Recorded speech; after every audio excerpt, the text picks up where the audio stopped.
Hello, welcome back to Sixth Science Academy. Today we are going to complete the second part of the chapter we have already started, that is what the metals and the non-metals. In the previous section of this video, that is in the part 1, we studied that what are the difference between the metals and the non-metals. We also studied that what will happen when metal reacts with water.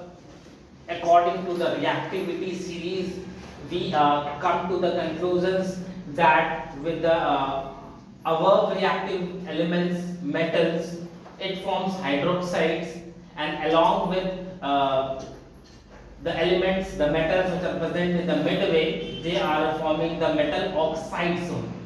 तो questions आपको आ सकते हैं कि metal hydroxides कहाँ form होता है, कब form होता है, किस मेटल के साथ होता है, और ऑक्साइड्स किन मेटल के साथ रिएक्शन से फॉर्म होता है. इन चीजों को अगर आपको बताना है, अगर आप स्ट्रिक्ट आंसर्स करना है, तो उसके लिए आपको क्या याद होना चाहिए? केदारनाथ का माली आलू थोड़ा फीका बनाता है. Isn't it? Means you must know the reactivity series. ठीक है. उसके बाद हम लोगों ने देखा कि जो लीस्ट रिएक्टिव मेटल्स है वो it doesn't react with the water. उसके बाद हम लोगों ने ये भी पढ़ा that what will happen when metal reacts with the dilute acids. Dilute acids, especially the mineral acids. We talk about the dilute HCl. We talk about the H2SO4, dilute H2SO4. We also talk about that why will not use the dilute HNO3. Nitric acid को हम लोग use नहीं करेंगे. क्यों नहीं करेंगे? Because no doubt it is a very strong oxidising agent. Even sodium को भी रिएक्ट नहीं करवाते हैं. रीजन बीइंग कि वो बहुत ज्यादा हाईली एक्सोथर्मिक होता है. It will liberate large amount of heat. बहुत ज्यादा energy, enormous amount of energy को वो रिड्यूस कर सकता है. इस understood? Okay, we also studied that nitric acid किसी से रिएक्ट नहीं करेगा, तो we came to the conclusion कि नहीं, वो मैग्नीशियम और मैंगनीज से रिएक्ट कर सकता है. लेकिन कंडीशन क्या होगा कि 1% सिर्फ होना चाहिए आपका dilute acid, that is nitric acid, and 99% क्या होना चाहिए? वाटर होना चाहिए. तो प्योर डाइल्यूट होना चाहिए, तभी वो हाइड्रोजन गैस को लिबरेट करेगा. Is it? बिकॉज हमारा मेन टॉपिक ये था कि जब डाइल्यूट एसिड से मेटल का रिएक्शन होता है तो कौन से मेटल्स हाइड्रोजन लिबरेट करते हैं और कौन हाइड्रोजन को लिबरेट नहीं करते. तो जो लेड तक थे, लेड के ऊपर तक थे, उन लोग मतलब पोटेशियम से लेके लेड तक वो लोग हाइड्रोजन को इवॉल्व कर रहे थे, लेकिन उसके नीचे वाले इवॉल्व नहीं कर पा रहे थे. Isn't it? So that we have already studied in the previous section of the video. अगर आपने इस वीडियो को नहीं देखा है पार्ट 1 को, तो बेटर बुक कर आए. उसके बाद ये जो सेकंड पार्ट है वो आपको बेहतर समझ में आएगा.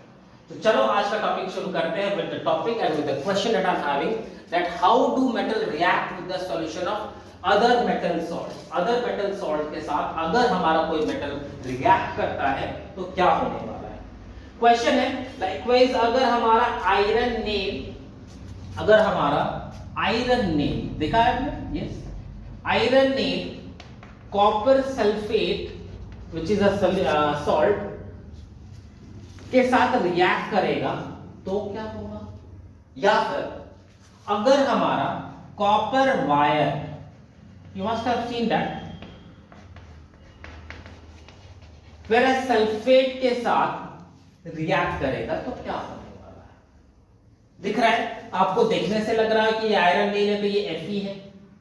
Isn't it? This is what Fe and this is copper wire means what? Copper. तो आपको देखने से लग रहा है कि it is a displacement reaction obviously. तो displacement reaction का एक बेसिक प्रिंसिपल है कि displacement reaction में कौन किसको displace करता है. Highly reactive metals displaces the least reactive metals. ठीक है. तो as per the reactivity series, Kedarnath का माली आलू जरा फीका पकाता है. तो you can see that iron copper से काफी ऊपर है. Isn't it? तो क्या हमारा आयरन कॉपर सल्फेट को रिप्लेस कर पाएगा? मतलब इस कॉपर सल्फेट सॉल्यूशन से कॉपर को रिप्लेस कर पाएगा, हाँ या ना बोलिए। वंस अगेन क्वेश्चन को ध्यान से समझें कि क्या हमारा आयरन कॉपर सल्फेट को रिप्लेस कर पाएगा या कॉपर हमारे फेरस सल्फेट से उसको रिप्लेस कर पाएगा? बताइए क्या होने वाला, आपके हिसाब से क्या रिएक्शन होने वाला है? बोलिए भाई, यहां देख लो रिएक्टिविटी सीरीज में कौन ऊपर है, आयरन या copper? Iron, it is in the above in the reactivity series. भाई ऐसे जाओ तो आपको मिलेगा हायर रिएक्टिव मेटल्स, ये लीस्ट हो रहा है, ऐसे और भी है लीस्ट इसके नीचे, है ना, याद है ना आपको? हाई कोर्ट है आपका, हाई कोर्ट है आपका, isn't it? तो उस हिसाब से आप देख सकते हैं कि आयरन कॉपर से ज्यादा है, मींस वो रिप्लेस करके क्या बना सकता है, FeSO4, और वो कॉपर को क्या कर देगा, डिस्प्लेस कर देगा, रिड्यूस कर देगा, रिमूव कर देगा। अंडरस्टूड? अगर आपने कहीं और भी पढ़ा होगा तो इस कॉपर सल्फेट सॉल्यूशन को ब्लू विड्रॉल बोलते हैं। क्या बोलते हैं? ब्लू विड्रॉल बोलते हैं। जब वो रिप्लेस करेगा तो वो देखिए कि एक ब्राउन डिपॉजिटिंग होना शुरू होता है, ब्राउन डिपॉजिटिंग होना शुरू होता है, और साथ में आप क्या कहते हो कि वो थोड़ा सा पेल ग्रीन कलर बन जाता है। कैसा ग्रीन? पेल ग्रीन कलर का फॉर्मेशन हो जाता है। It shows that your copper sulfate has been reduced to copper and Fe gets react with the sulfate to form FeSO4। आ रही बात समझ? चलो ये तो क्लियर हो गया। क्या हमारा कॉपर FeSO4 से रिएक्ट करेगा? तो यहां देखो कॉपर नीचे तो इसको रिप्लेस नहीं कर पाएगा, तो नो रिएक्शन है। आ रही बात समझ में? कहानी समझ में आ रही है? तो डिस्प्लेसमेंट रिएक्शन, ये आपने already chemical reactions and equation chapter में इस चीज को पढ़ा है कि डिस्प्लेसमेंट रिएक्शन में जो हाईली रिएक्टिव मेटल्स होते हैं वो लीस्ट रिएक्टिव मेटल्स को रिप्लेस करते हैं। आ रही बात समझ में? चलिए तो यहां तक आप लिखकर आप इसको स्क्रीनशॉट ले लेते हैं। यहां तक क्लियर है? आप चाहो तो और भी किसी को यूज कर सकते हैं। मान लेते हैं कि आपने एक और सॉल्ट लिया, मान लेते हैं आपने जिंक क्लोराइड का सॉल्यूशन लिया और उसको आपने कैल्शियम के साथ रिएक्ट करवाया। किसके साथ रिएक्ट करवाया? कैल्शियम से। तो देखो कैल्शियम कहां है? Higher in the reactivity series है, और हमारा जिंक कहां है? इसके कंपैरेटिवली तो नीचे ही है। तो वो क्या करेगा? कैल्शियम क्लोराइड का फॉर्मेशन करेगा और जिंक को क्या कर देगा? रिप्लेस कर देगा। आ रही बात समझ में? उसी तरीके से आप चाहो तो जिंक को FeSO4 से रिएक्ट करा के देख लो, तो देखोगे कि आपका जिंक Fe से क्या है? ऊपर है, तो वो रिप्लेस करेगा ZnSO4 से, जिंक सल्फेट का फॉर्मेशन करेगा और Fe का फॉर्मेशन करेगा। आ रही बात समझ में? आ रही बात समझ में? चलिए यहां तक करिए, फिर हम लोग आगे बढ़ते। टेक द स्क्रीनशॉट, बेटर होगा कि आप स्क्रीनशॉट्स ले, बिकॉज इसके बाद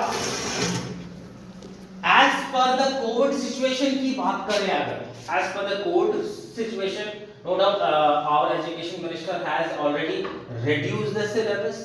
okay, not only the CBSE, all the boards उनको करना पड़ा रिड्यूस सिलेबस, और CBSE में 30% का रिडक्शन हो गया।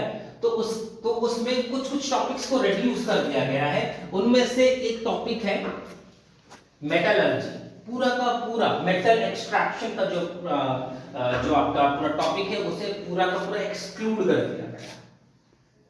तो उस चीज को पढ़ना आप लोगों को नहीं है, ठीक है? बट मैं तो पढ़ाऊंगा। रीजन भी, क्यों पढ़ाओगे सर आप? बोले कि भाई कोविड रहे ना रहे, वीडियो तो रहेगा। अरे भाई कोरोना हमेशा रहेगा का? नहीं ना, ठीक है, वीडियो तो हमेशा रहेगा। तो जब कभी भी कोरोना खत्म होगा, स्कूल आपका रिज्यूम होगा, आप डेली स्कूल जाना शुरू करेंगे, तो फिर से वापस ये मेटलर्जी आपके पास विलन की तरह खड़ा रहेगा। तो उस समय कौन हेल्प करेगा? हमारा वीडियो। इसीलिए मैं मेटलर्जी का वीडियो बनाऊंगा। लेकिन अगर आपको लग रहा है कि जब वो इस ईयर का सिलेबस में नहीं है, तो बेटर है आप इस सेक्शन ऑफ वीडियो को आप चाहे तो ना देखें। अंडरस्टूड? कितना आपका, चलिए इतना तो मैं बोल ही सकता हूं। ऐसे यू कैन डू दिस, ठीक है? अगर इंफॉर्मेशन के लिए चाहिए, टाइम है आपके पास, you are feeling that you have nothing to do, so तो instead of using Insta better और एनी अदर सोशल मीडिया, मेरा ही वीडियो देख लो, मेटलर्जी सीख जाओगे। ओके चलो तो आगे बढ़ते हैं स्टूडेंट, तो शुरू करते हैं दूसरा topic, where is the duster. चलो रब दिस या बेटे ऑफिस। ओके इसे ना रब करूंगा मैं, घर नहीं जाऊंगा मैं, एक्सेल वर्ड में रहूंगा मैं। ये सुना है क्या आप लोगों ने? नहीं सर, ओ ये वाला तो एड 90s के जमाने में आता था, हमारे जमाने में। Once upon a time in 90s we used to get this मस्ती वाला एड, घर नहीं जाऊंगा मैं, एक्सेल वर्ड में रहूंगा। 90s के फिर जाने, लेकिन 90s से फिर मेरे वीडियो में आएंगे। 90s वाले तो अभी सब नौकरी करते हैं, isn't it? या फिर मेरा से वीडियो बना रहे हैं, शुरू हो सकते हैं।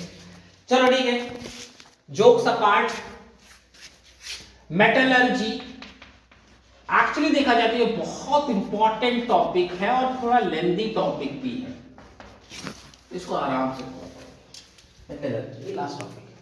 और इस टॉपिक में बहुत सारे सब टॉपिक्स हैं, उन सबको धीरे धीरे हम लोग क्लियर करने वाले हैं। तो मेटलर्जी कभी आपने सुना है या फिर कभी आपने देखा है कि आप अगर आपके सीनियर भैया दीदी कोई भी होंगे, तो अगर वो मान लीजिए ग्रेजुएशन में है, तो उन्होंने, तो आपने कभी देखा कि उनका एक केमिस्ट्री का बुक है और उस बुक का नाम ही मेटलर्जी है? हाँ क्या बोल रहे सर, यहाँ एक छोटा सा टॉपिक है, वहां पे आपने बुक का नाम बोला? हाँ मेटलर्जी का बुक आता है, ठीक है। मतलब आपको वो अलग से मेटलर्जी पढ़ना होगा। भाई क्यों ऐसा? भाई मेटल एक दो मेटल थोड़ी है, लॉट्स ऑफ मेटल्स आते हैं। और पता है ना मेटल्स का बहुत बड़ा कारोबार हमारे दुनिया में है भाई। आधा से ज्यादा जीडीपी किसी भी देश का तो मेटल के भरोसे चलता है। मेटल एक्सट्रैक्शन से प्योर मेटल्स निकालकर उसका यूजेस इंडस्ट्रीज में, फैक्ट्रीज में, everywhere, even in your phone, metals का तो हर जगह यूज है भाई। यू कैन नॉट, जैसे आप कहते हैं ना, you can not imagine your life without oxygen. तो इन द सेम वे आज हम लोग इतने डिपेंडेंट हो गए हैं upon the metals, we can't even imagine your life, my life also without the metals, ठीक है। तो there are various methods of getting the metals। फिलहाल तो मैं extraction ना बोलूंगा, अभी सिर्फ getting बोलूंगा। लेकिन अभी जो पढ़ने वाला है मेटलर्जी, इसको एक्चुअल में क्या बोला जाता है? Extraction of metals. तो that what I am writing, that extraction of metals। Metallurgy क्या होता है भाई? It is what extraction of metals। मैं जैसे बोर्ड की तरफ घूमूं आप लिखना शुरू करें। Keep that in your mind. Extraction of metals from some minerals. Extraction of metals from some minerals. Minerals कहाँ कहाँ? अरे भाई आपने न्यूट्रिशन वाले चैप्टर में मिनरल्स देखा था, vitamin E, protein, fats, vitamin. No, अरे वो वाला नहीं, दूसरा वाला। एक्चुअली उसमें भी आयरन होता है, उसमें भी मिनरल्स प्रेजेंट होते हैं, लेकिन but we are talking about those minerals which is present inside the earth crust.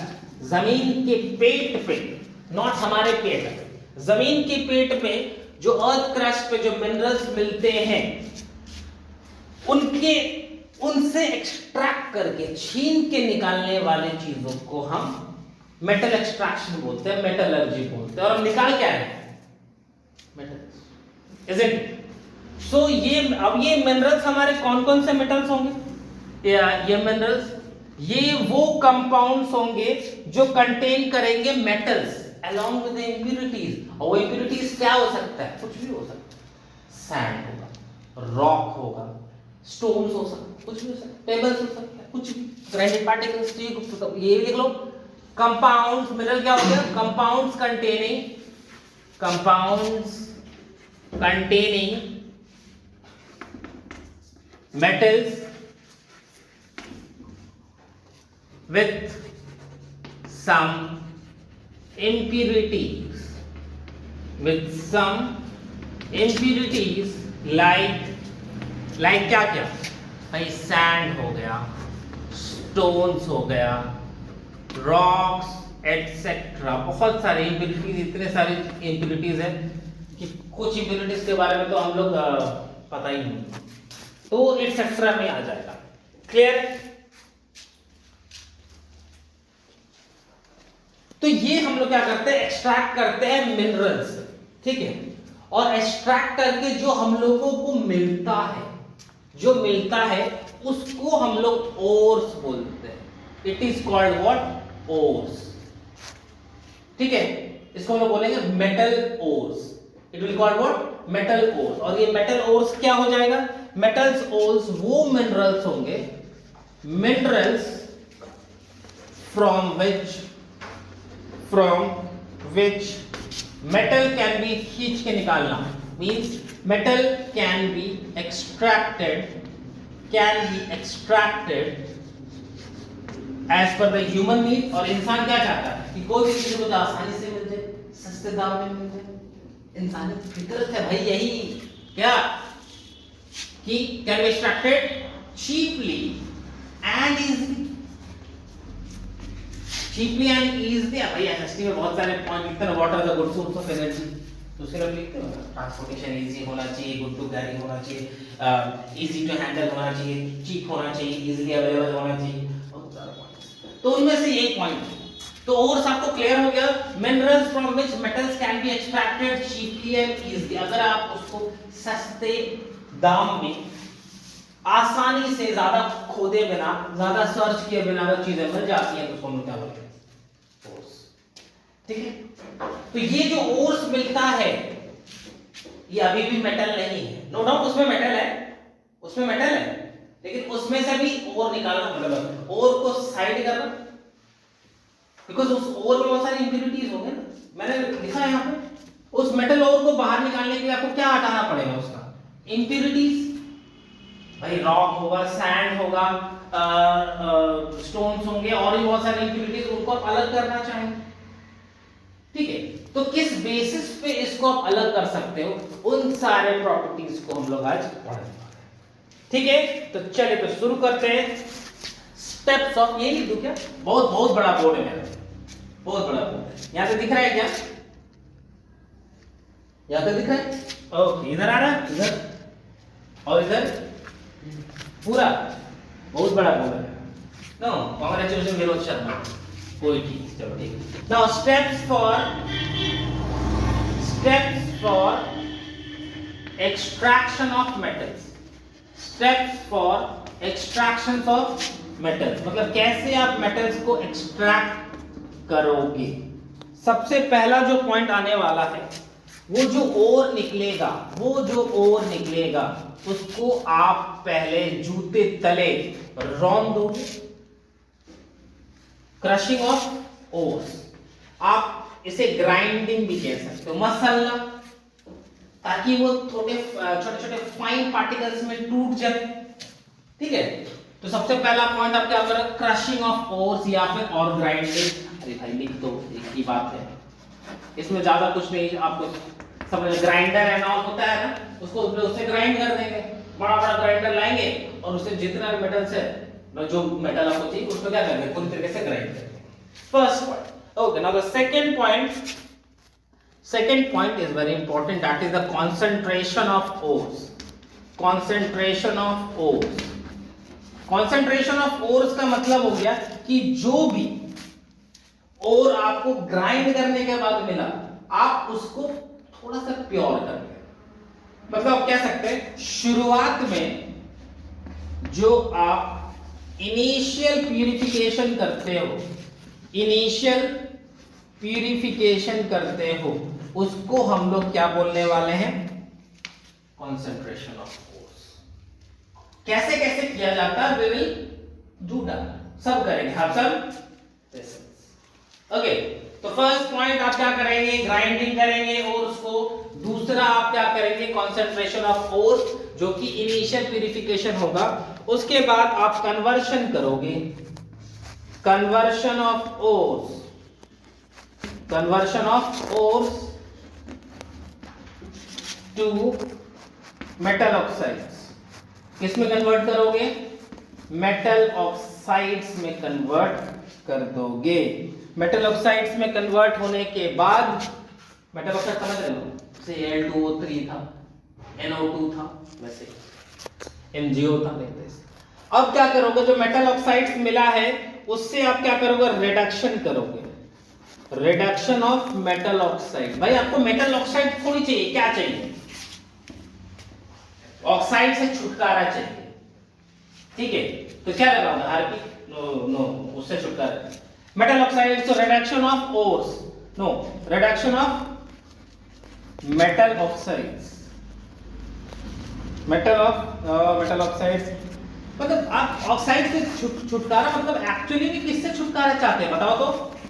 Oxygen से छुटकारा।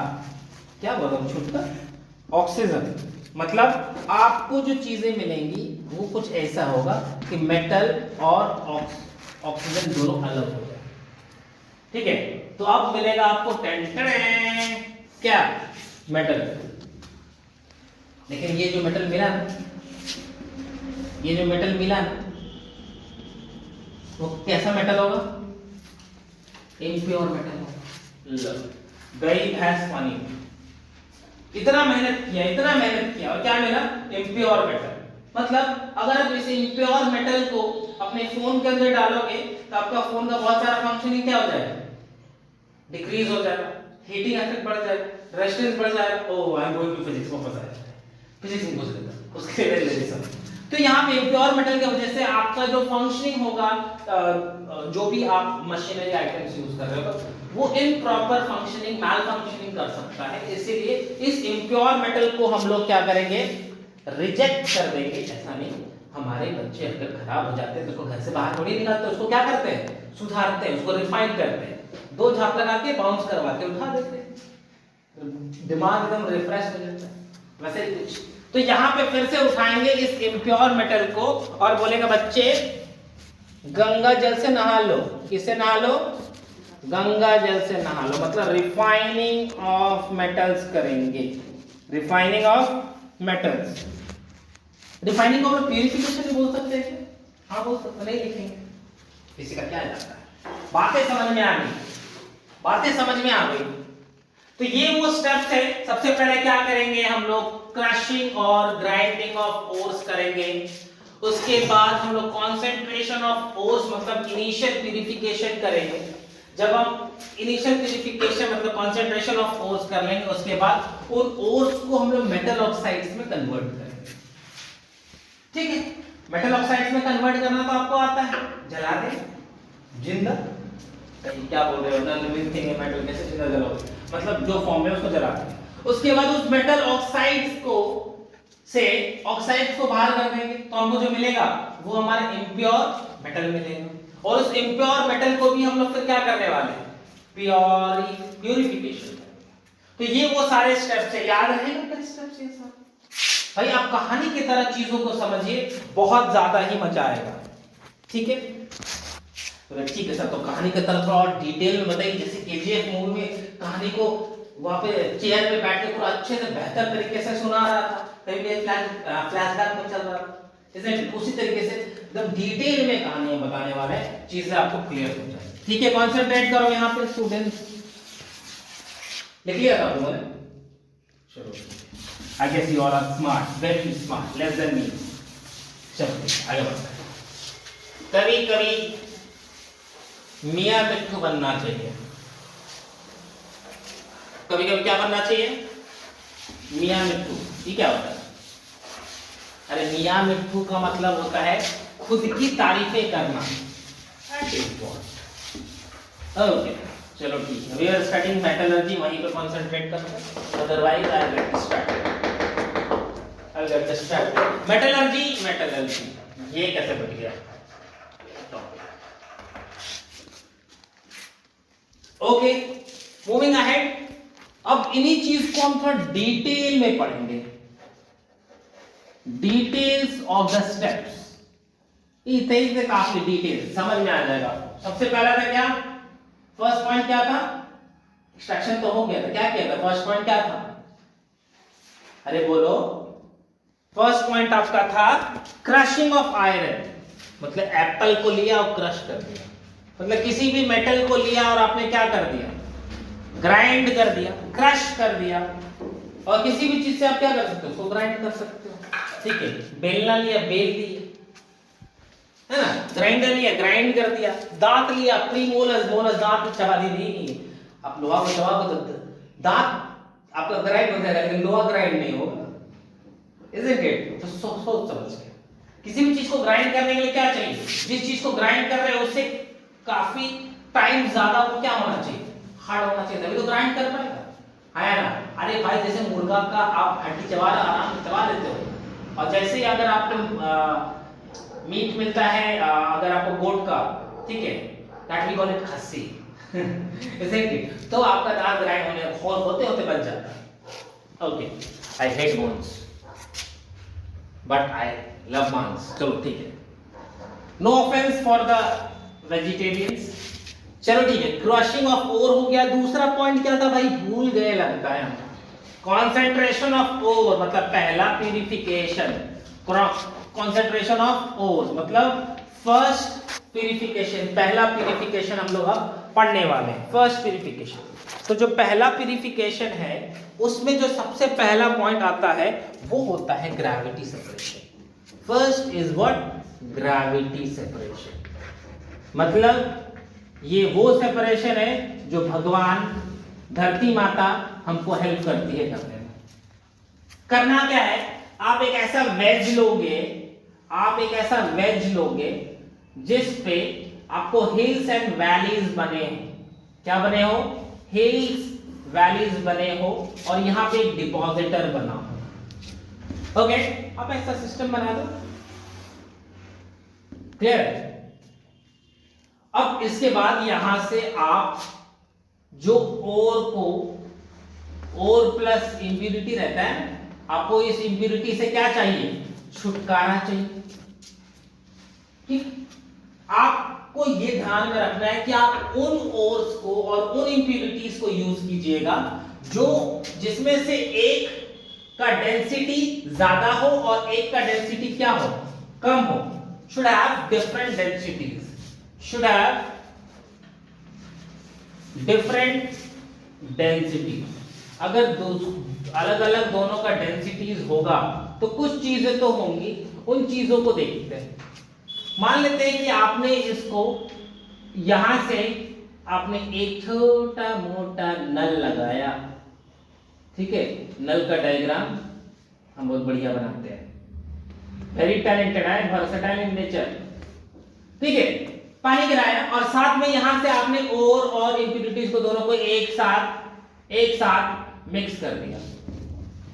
थोड़ा दूसरा चौक यूज कर ले तब बेटर समझ में आएगा। ये ऐसा ऐसा ऐसा ऐसा ऐसा, ठीक है। आपने ओर्स को और साथ में इंप्यूरिटीज को, ओर्स और इंप्यूरिटीज को एक साथ गिराया, ठीक है।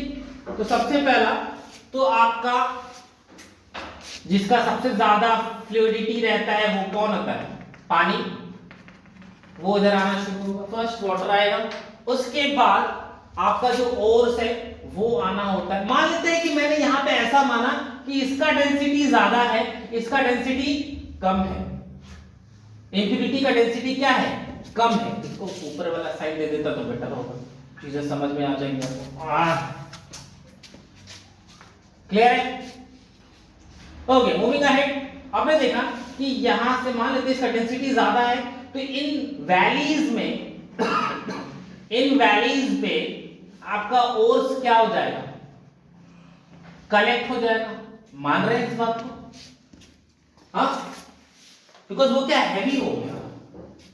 अब इसका डेंसिटी कम है तो ये वाटर के साथ क्या होगा, फ्लो करता हुआ, ऑब्वियसली पानी इधर फ्लो करके निकल जाएगा, लेकिन इंप्यूरिटीज लास्टली यहां पे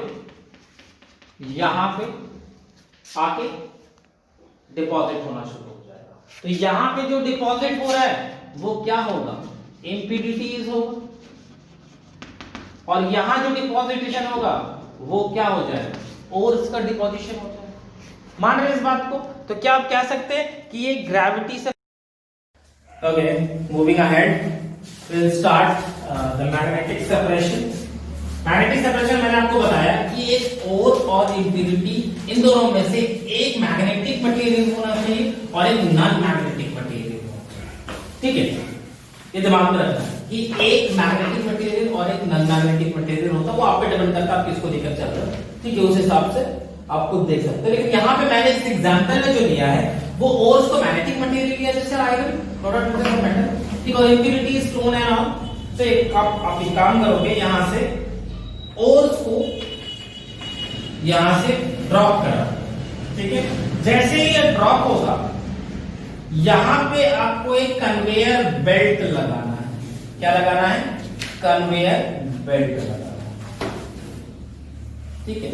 ये जो मटेरियल होगा that will be a magnetic material. ये कैसा मटेरियल होगा?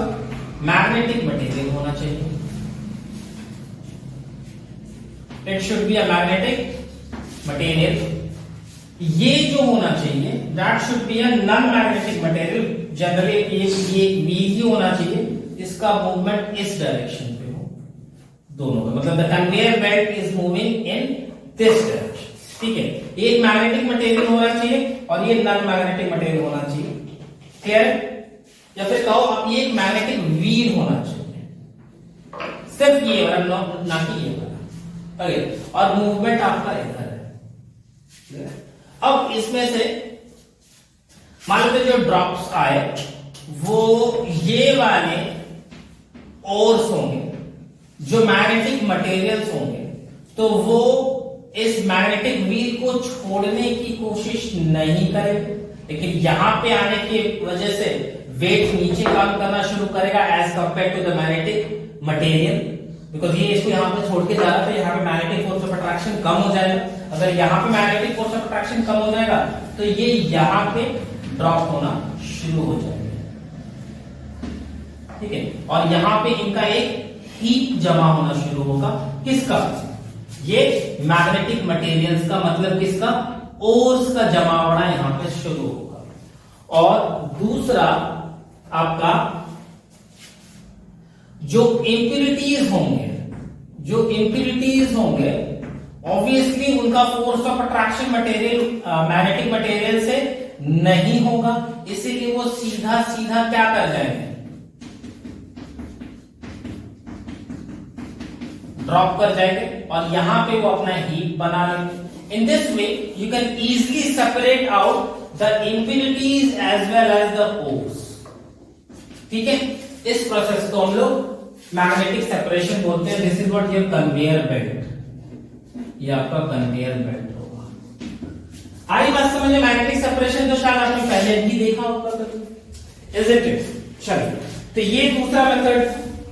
तीसरा method if I'll say is the Froth flotation method। आप लोग यहां पहले यहां तक लिख लो, फिर हम लोग आगे बढ़ेंगे। Okay, moving ahead, take the screenshot first. We are moving ahead. Okay, चल रहा है this. Okay, I'm doing it. Right, the next topic that is Froth flotation method. कौन सा? Froth flotation method.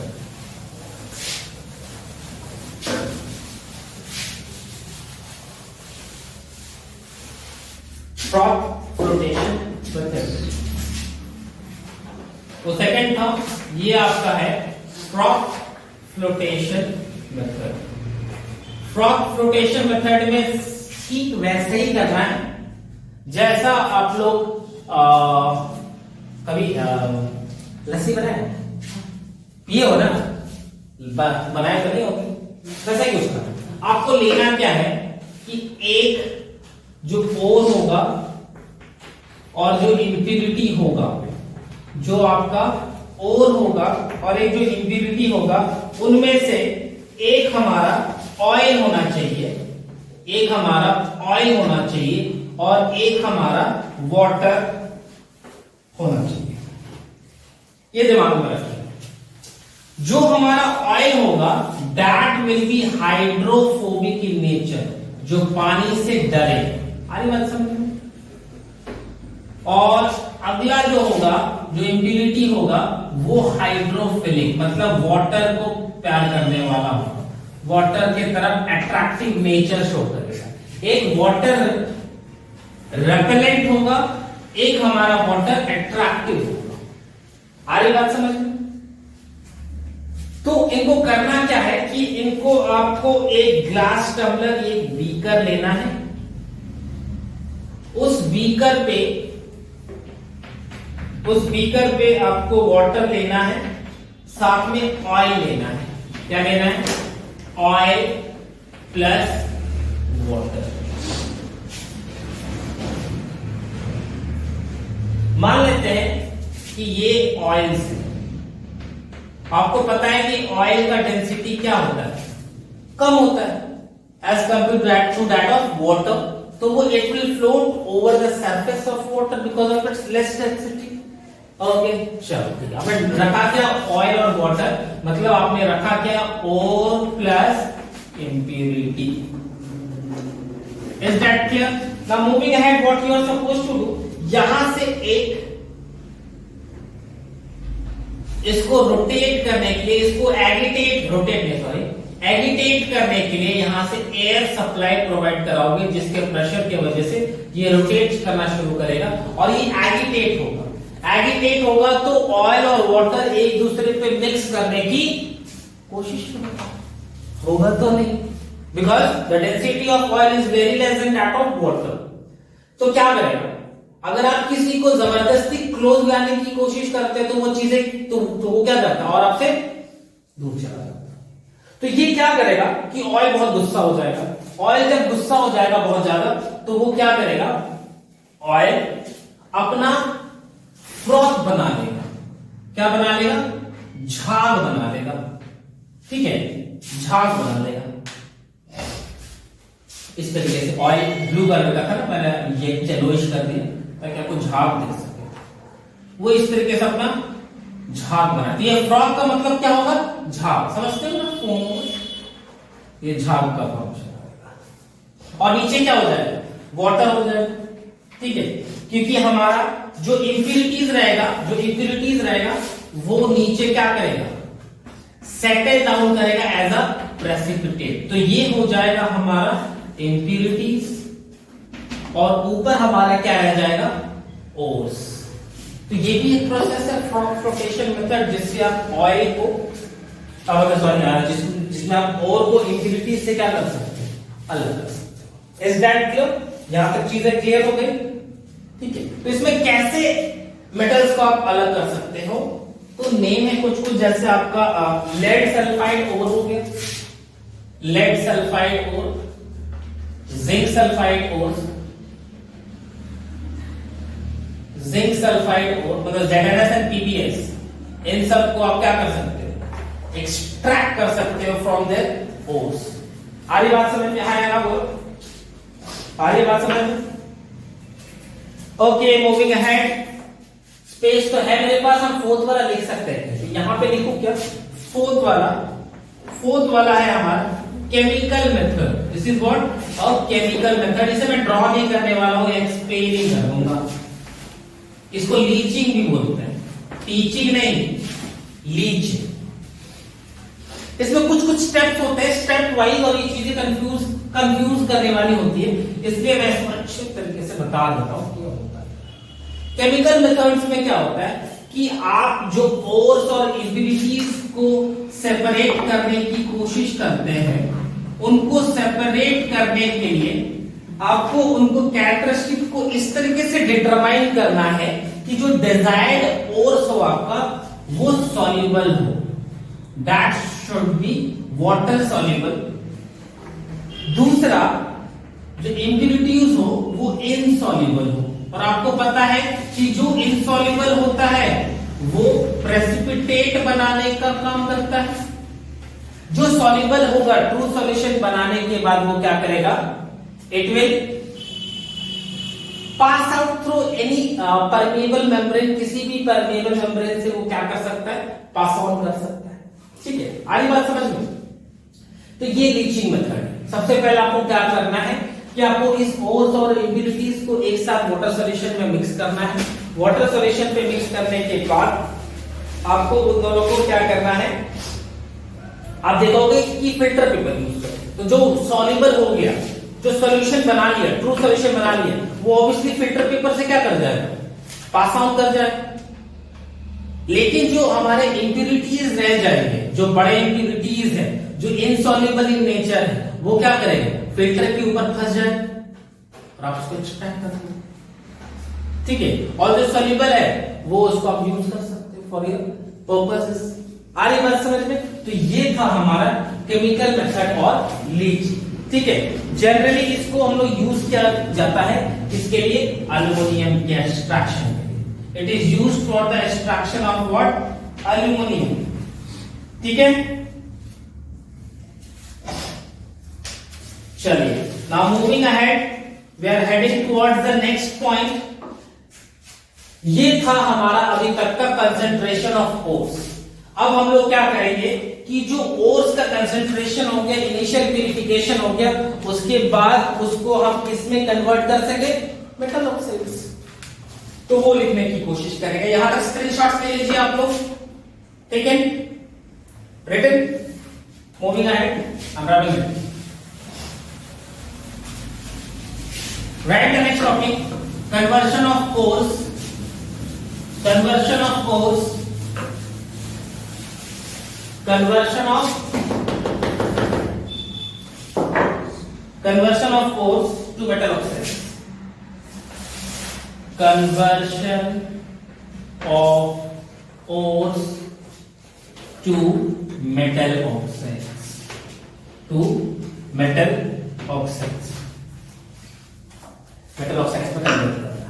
इसको करने के लिए दो बहुत ही इंपॉर्टेंट और फेमस प्रोसेसेस हैं, जिनमें से एक का नाम होता है रोस्टिंग और एक का नाम होता है कैल्सिनेशन प्रोसेस। एक का नाम कैल्सिनेशन प्रोसेस। ठीक है, रोस्टिंग, कभी चिकन रोस्ट करके खाया? मतलब आपने उसको क्या किया, पका के खाना, जला के खाना, मतलब किसी चीज को जलाना है तो उसको कंबस्ट करना होगा, मतलब ऑक्सीजन के प्रेजेंस में उसको हीट अप करना पड़ेगा। तो वो मेटल्स जिसको आप ऑक्सीजन के प्रेजेंस में हीट करते हो, heating in the presence of, heating in presence of oxygen, oxygen के प्रेजेंस में जिसको आप हीट करते हो उसी को तो रोस्टिंग बोलते हैं। तो ये क्लियर समझ में आ रहा है? तो किसको करते हैं जनरली? रोस्ट में देखो एक वर्ड आ रहा है एस, मतलब सल्फाइड ओर्स। किसको करते हैं हम लोग? सल्फाइड ओर्स का हम लोग क्या करते हैं? रोस्टिंग करते हैं। दूसरा आता है कैल्सिनेशन, इसका भी हीटिंग प्रोसेस होता है, लेकिन इसका हीटिंग कहां होगा? Heating in the absence of oxygen, in the absence of oxygen. और यहां से वर्ड देखो कैल्सिनेशन, तो ये कैसे ओर को किया जाता है? तो के से कैल्सिनेशन और के से कार्बोनेट ओर्स। कार्बोनेट ओर्स को हम लोग क्या कर सकते हैं? एक्सट्रैक्ट कर सकते हैं। एग्जांपल देखो, जैसे हमारे पास जिंक सल्फाइड है, जिंक सल्फाइड को आपको क्या बनाना है?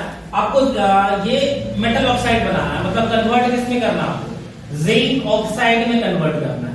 तो यहाँ पे कहीं ऑक्सीजन है क्या?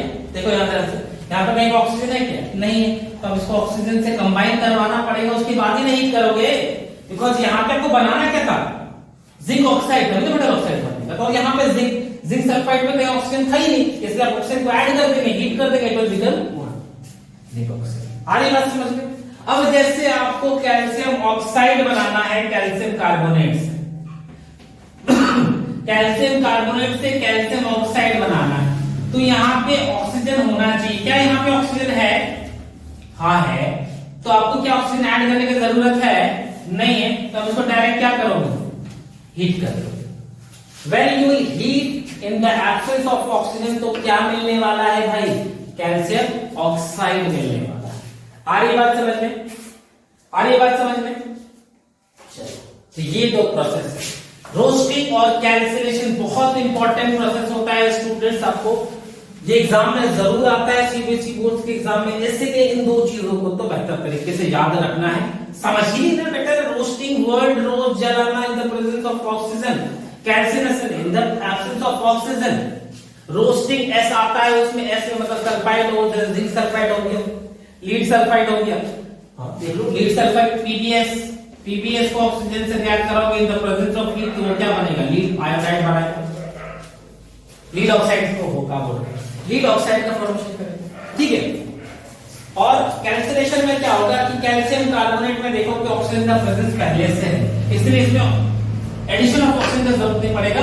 एक्चुअली यहाँ पर रिमूवल ऑफ ऑक्सीजन का जरूरत पड़ेगा। तो यहाँ पे एब्सेंस ऑफ ऑक्सीजन पे अगर आप इसको हीट करोगे तो आपको जो मिलेगा वो आपको मेटल ऑक्साइड होगा। आ रही बात समझ में? तो ये था हमारा conversion of ores to metal oxide. अब जो मेटल ऑक्साइड्स मिला, अब उसको आप क्या करना चाहोगे? अब उसको रेड्यूस करना चाहोगे, reduction of metal oxides, reduction of what? Metal oxides. और मेटल ऑक्साइड्स को रिड्यूस करने का मतलब क्या हो गया? Removal of oxygen, removal of oxygen. How it can be done? How it can be done? Simple है भाई। जैसे हमारे पास CO है, ठीक है, आप चाहते हैं कि इससे क्या बन जाए? कॉपर बन जाए। फिर ये क्या बने? कॉपर बन जाए। तो आप ये क्या करोगे? इसको सिर्फ और सिर्फ कोक से। किससे? कोक से। भाई यहां लिख देता हूं, कोक से। कोक के प्रेजेंस में अगर आप इसको जैसे हीट करोगे तो you will get what? CO plus Cu। क्या मिलेगा? CO plus Cu। Okay. Secondly, जैसे आपके पास CuO है, तो आप चाहो तो उसको कार्बन मोनोऑक्साइड से भी रिड्यूस करोगे तो आपको कार्बन डाइऑक्साइड प्लस Cu मिलेगा। आप चाहो तो वहां पे आप कॉपर ऑक्साइड को हाइड्रोजन से रिएक्ट कराओगे तो आपको जो मिलने वाला है वो वाटर और साथ में Cu। तो यहां देखो, आपको जो मिल रहा है, वो जो मिल रहा है वो तो मेटल्स है, और जिसके वजह से वो मेटल्स मिल रहे हैं, इनको हम लोग रेड्यूसिंग एजेंट्स बोल सकते हैं। All these are what? Reducing agents. अरे मतलब रिएक्शंस को तरीके से आप अगर सीरीज वाइज याद करोगे तो चीजें आपके लिए बहुत आसान हो जाएंगी, ठीक है? ये दिमाग में रखना है। लेकिन ये carbon, carbon monoxide, hydrogen reducing agent का काम करता है, लेकिन किसके लिए? It will work only for copper, lead and iron. सिर्फ 3 के लिए ये काम करेगा। एक और है NH3।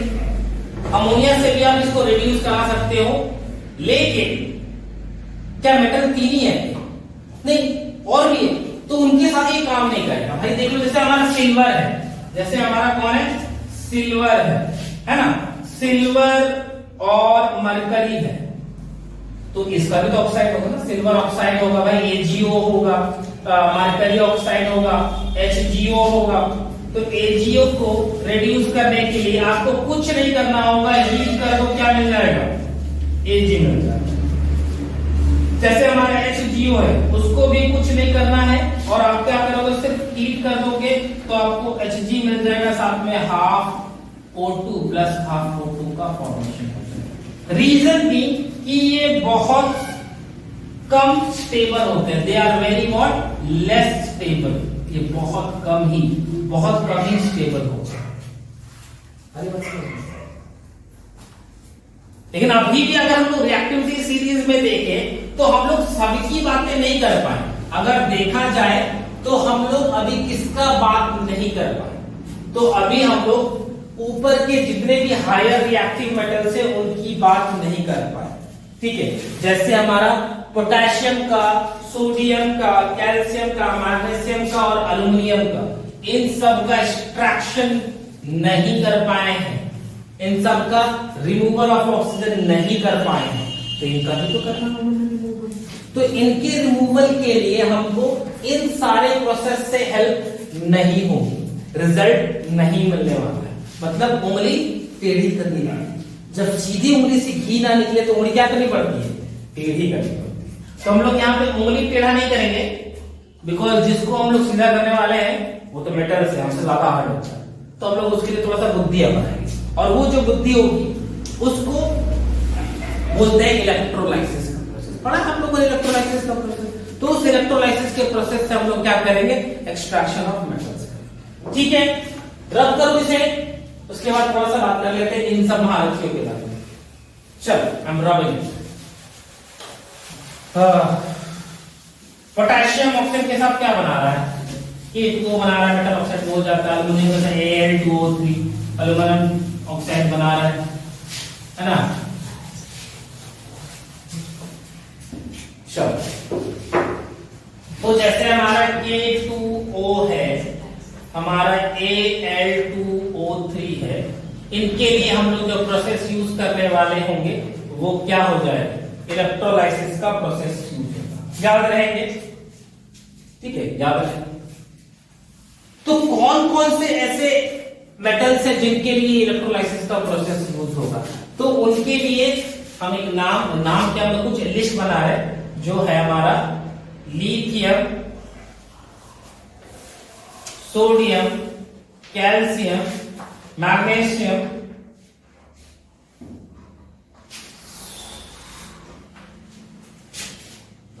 ऐसा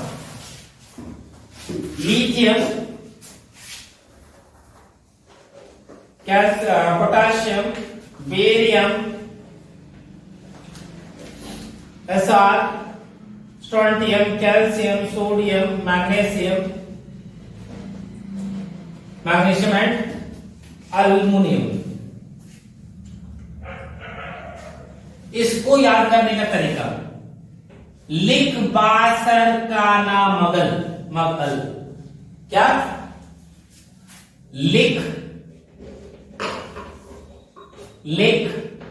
बा सर का ना मग अल हबीबी, इस तरीके से लिख बासर का ना मगल। इन सब का एक्सट्रैक्शन किस प्रोसेस से होने वाला है, by the process of what, electrolysis. ये दिमाग में रखना। इलेक्ट्रोलाइसिस में क्या करते हैं हम लोग, एक तरफ एनोड रखते हैं, एक तरफ हम लोग कैथोड रखते हैं, ठीक है। और उसके बाद अगर आप चेक करेंगे, मान लो सर इसी का एग्जांपल लेते हैं, K2O को ले लो ना, K2O ले लो, तो ये 2 प्लस आयंस और ये 2 माइनस आयंस को लिबरेट करता है, तो ये एनोड पे और कैथोड पे डिपोजिशन हो जाएगा और आराम से आपको कैथोड एक तरफ मिल जाएगा, सॉरी आपको पोटेशियम एक साइड मिल जाएगा और आपको ऑक्सीजन मतलब ये इम्प्योरिटीज होगा वो एक साइड मिल जाएगा, ठीक है। इलेक्ट्रोलाइसिस का प्रोसेस आप लोगों ने ऑलरेडी पढ़ा होगा, ठीक है। और अगर नहीं पढ़ा तो इसके बाद एक और जो लास्ट प्रोसेस है रिफाइनिंग प्योर मेटल 99.9% वाला, उसमें भी फिर इसी चीज को हम लोग पढ़ेंगे। तो उस लास्ट प्रोसेस को लिख ही लेते हैं, इसी का क्या आ जाएगा, लिख लो सर। भाई येलो वाला क्लियर दिखता है ना वीडियो पे, तो नहीं दिखता है तो कोई बात नहीं, हमारे पास बहुत सारे चौक है, बहुत अमीर होंगे। चलो लास्ट प्रोसेस को देखते हैं, हमारा रिफाइनिंग का प्रोसेस। किसका प्रोसेस, रिफाइनिंग का प्रोसेस। रिफाइनिंग के प्रोसेस के लिए हम लोग जो यूज करने वाले हैं प्रोसेस, वो है हमारा electro refining. This process is known as what, electro refining. Electro refining में हम लोग क्या करते हैं वो ध्यान से देखिए, थोड़ा डायग्राम को बड़ा बना रहे हैं, ठीक है। और इस पे हमको जरूरत पड़ेगी दो चीजों, एक इम्प्योर डिजायर्ड मेटल लेंगे, एक impure desired metal. Impure desired metal क्यों बोला, बिकॉज उसी से तो हमको चाहिए क्या, प्योर मेटल। और यहां पे पहले से प्योर मेटल भगवान ने हमको गिफ्ट में दिए, पहले से मैंने रिफाइन करके रखा हो वो, ठीक है, वो हम यहां पे रखेंगे। तो ये वाला जो पहले से मैंने रखा है, इसको हम लोग एनोड नाम दे देंगे। क्या नाम देंगे, एनोड। और ये इम्प्योर है, कैसा है, इम्प्योर है, मान लेते कॉपर है, ओके। और ये वाला जो कैथोड पे होगा, जो कैथोड पे होगा वो प्योर होगा, जो कैथोड पे होगा वो कैसा होगा, प्योर कॉपर होगा, जो पहले से भगवान ने मुझे गिफ्ट नहीं दिया तो हम लोगों ने, ठीक है, बाय द डिफरेंट प्रोसेस। उसके बाद क्या, उसके बाद हम इलेक्ट्रोलाइट का यूज करेंगे। किसका यूज करेंगे, इलेक्ट्रोलाइट का यूज करेंगे। इलेक्ट्रोलाइट किसका यूज करेंगे भाई, लिक्विड फॉर्म किसका लेंगे, उसी डिजायर्ड मेटल का। मान लेते हैं अगर आपने कॉपर को करना है तो कॉपर सल्फेट का सॉल्ट सॉल्यूशन लीजिए, कॉपर सल्फेट का सॉल्ट सॉल्यूशन को आपको लेना पड़ेगा, इलेक्ट्रोलाइट यूज करेंगे। आ रही बात समझ, चलो वेयर इज द चौक।